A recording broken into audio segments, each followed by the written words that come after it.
Chapter 18. Stan the Taximan. I'm not sure if Tintin ever woke up on the morning of an adventure feeling hungry and sick at the exact same time, but that's how I felt when I woke up the next day. It was so early that the birds had only just started to sing, and the sun hadn't even risen properly yet. As soon as the sky began to turn dark blue to golden pink, I jumped out of bed and started to get ready. The hardest thing was trying to fit my school uniform over my best clothes.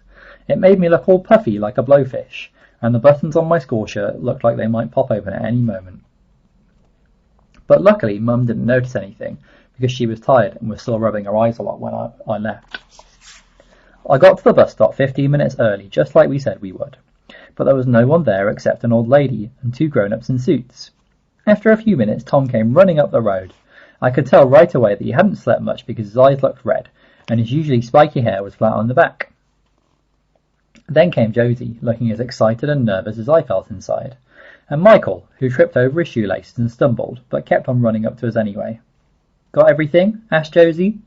I nodded, and showed her the tube map I had taken. From my mum's useless drawer, and the tea bags they had taken from the kitchen jar. We'd all brought things to give to the Queen. Tom had brought a packet of shortbread biscuits. Josie had a new packet of football stickers, and Michael had brought a box of fudge that had a crown on the box. I had brought my favourite astronaut ruler. Even though the astronaut didn't move anymore, I was sure the Queen would like it because she always wears sparkling brooches that shine like stars on her dresses. Maybe when she was in school, she wanted to be an astronaut too.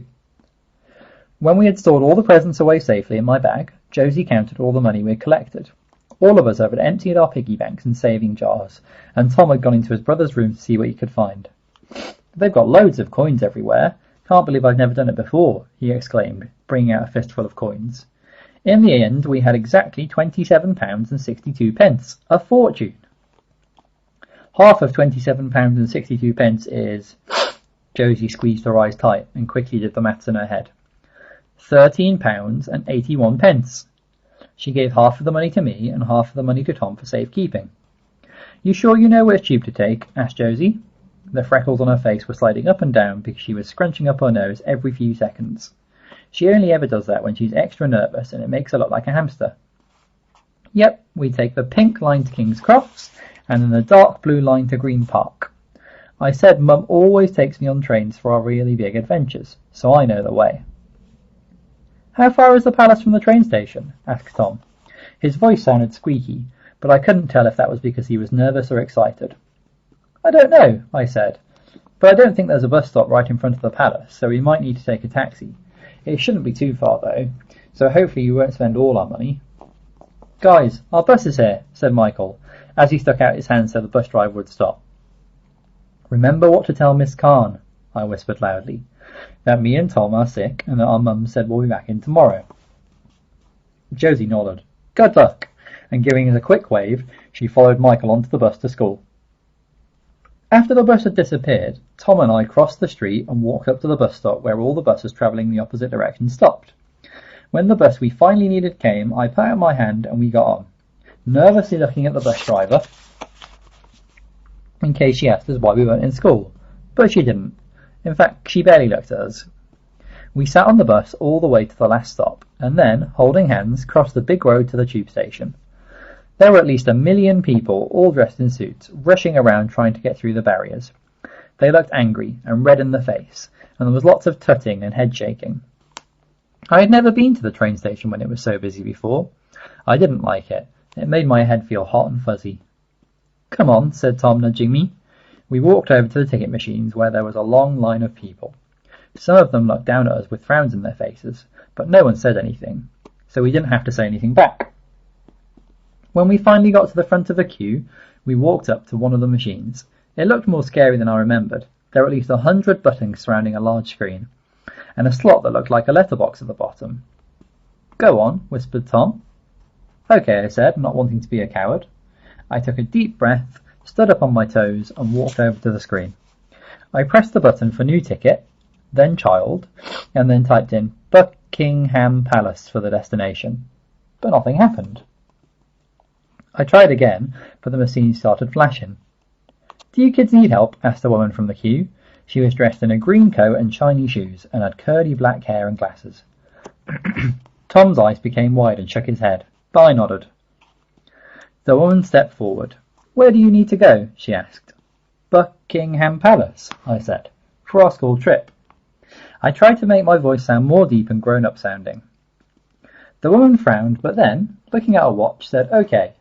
She quickly pressed lots of buttons on the screen, then said, "There you go," before stepping back in the line again. We looked up at the machine, which was flashing 8.90 at us. Tom quickly got the money out of his bag and put in the exact change. 2 pieces of pink card instantly popped out like sweets from a ticket machine. And grabbing them, we thanked the lady and ran down the stairs to where I knew the trains for the city would be. We squeezed ourselves onto the platform. It was so full of people, I was afraid we wouldn't be able to get on the train. I had never seen so many people squashed together in one place before. But when the train came, everyone flooded onto it like a giant wave and took us with them. Tom grabbed hold of my arm, and I grabbed his, and soon we find ourselves pressed like sandwich filling between lots of people, all busy looking at their phones or listening to music. "This is good," said Tom, his face squashed up against a large belly. I tried to nod, but someone's butt was touching my head. We watched as lots of stations passed by and looked at all the different people getting on and off the train. Finally, you heard the driver announce that the next station was going to be King's Cross. "We have to follow the dark blue line," I said to Tom, after we had jumped out onto the platform. We followed signs for the Piccadilly line and got on the train. Easy. Now that I wasn't feeling so nervous, I realised I was hungry. I had been so busy packing a present for the Queen, I'd forgot about the emergency bag of sweets I had meant to bring. "Do you think the Queen would mind if we had one of her biscuits?" I asked Tom. He shook his head eagerly. "She must have lots in her kitchen, especially if she has tea every day." He ripped open the packet and passed me one of the thick, crumbly fingers that lay inside. It was the most delicious biscuit I had ever had, probably because I knew it was meant to be eaten by the Queen.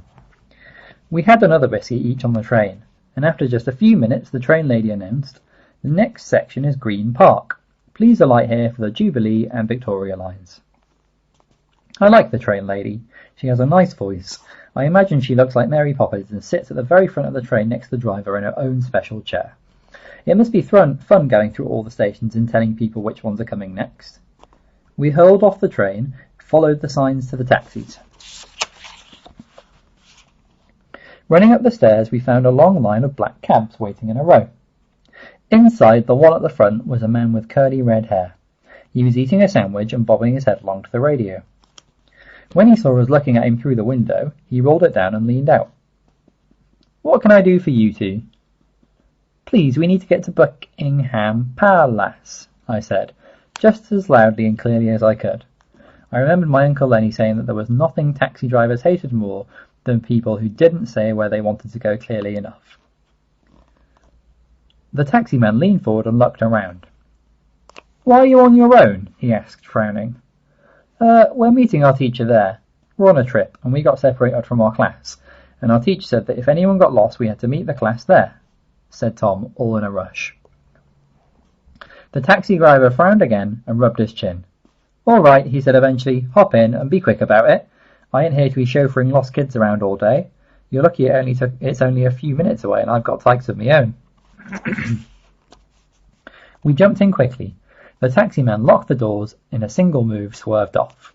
As he drove out onto the main road, he looked at us in the funny rectangle-shaped mirror that cars always have right at the front. Uncle Lenny says they're there so the drivers can check traffic behind them, but I think they're there so the drivers can look at people sitting in the back seat when they think no one is looking at them. "What will you be doing at Buckingham Palace today, then?" he asked. "We're going to meet the Queen," said Tom before I could stop him.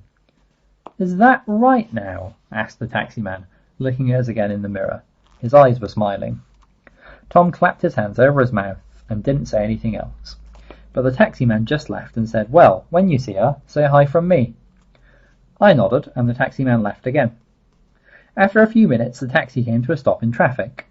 The taxi man looked at his watch. They'll be doing the changing of the guards soon. "You'll have to walk from here, I'm afraid."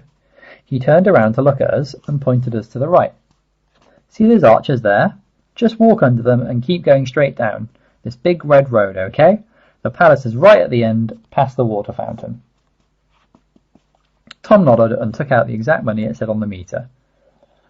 The taximan shook his head. Don't worry, this one's on me. Just tell your teacher to be more careful next time. Thanks, said Tom, as we jumped out.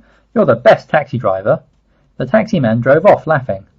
I like London taxi drivers, said Tom, taking out another 2 of the Queen's biscuits and stuffing them in his mouth.